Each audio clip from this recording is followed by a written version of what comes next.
Imagine this. You're standing in a room. Not a dramatic room. No flashing lights, no alarms. Just a room. White walls, soft lighting, silence.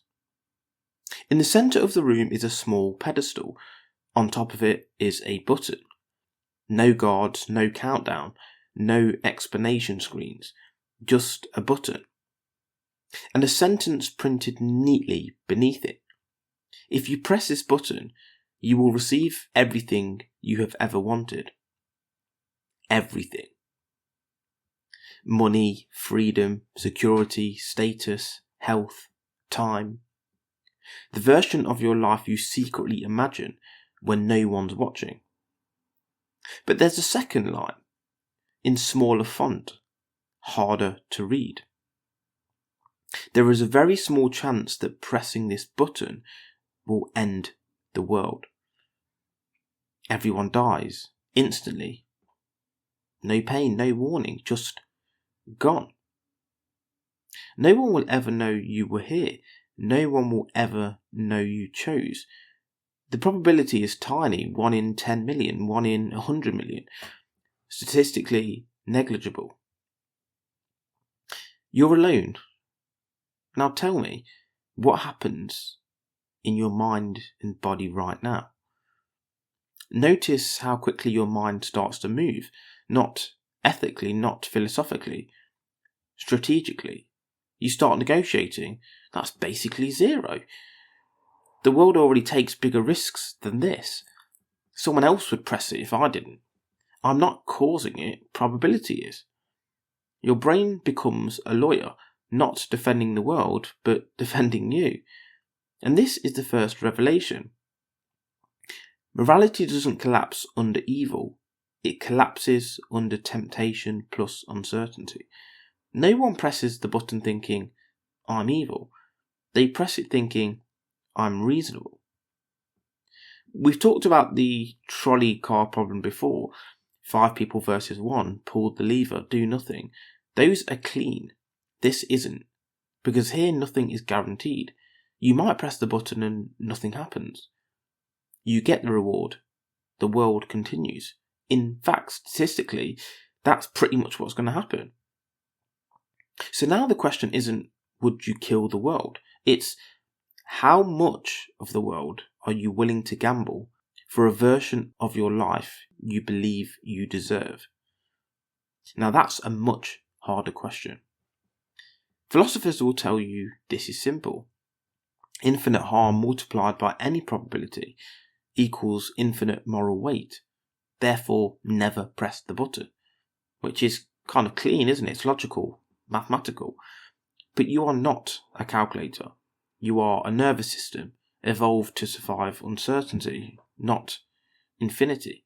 Your mind doesn't feel infinite harm. It feels a tiny number against a vivid fantasy framed as your life. And the mind always privileges the vivid over the abstract. That's why we speed, that's why we text while driving, that's why we gamble. The apocalypse is abstract, your desires are not. So imagine this instead. You're holding a match. In front of you is a vast forest, and you're told there is a 1 in 10 million chance this match will burn down the entire forest. Most days you wouldn't light it, but what if lighting it gave you a house, a legacy, freedom from fear, the admiration you crave? And what if you're told fires happen anyway, lightning strikes, others drop matches all the time? Suddenly, not lighting it starts to feel naive. This is how catastrophe enters the world, not through hatred, through normal people rationalising small risks. And here's the most important detail. No one will ever know. No praise if you abstain, no punishment if you press it, no identity reinforcement, no narrative, just you and the button. This strips morality to its skeleton because most people are not moral, they are reputational. They behave well when watched, they behave strategically when unseen.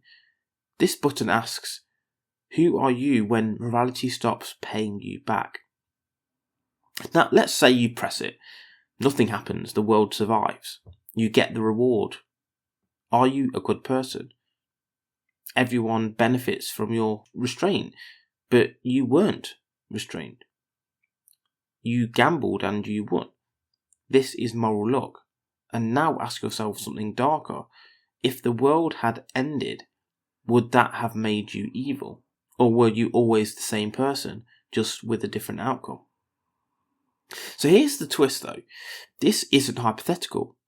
We press these buttons all the time, deploying technologies we don't fully understand, chasing growth without considering systematic collapse, prioritising profit over long-term survival, saying the risk is low while scaling consequences globally. If anyone's seen Oppenheimer, obviously the atom bomb, small chance of everything going to pot, but press it anyway. It could be AI, finance, climate interventions, weapon systems. Someone is always holding the button, and they almost never think of themselves as villains.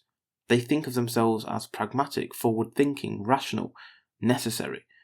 The world doesn't end because someone hates humanity. It ends because someone says the odds are probably fine.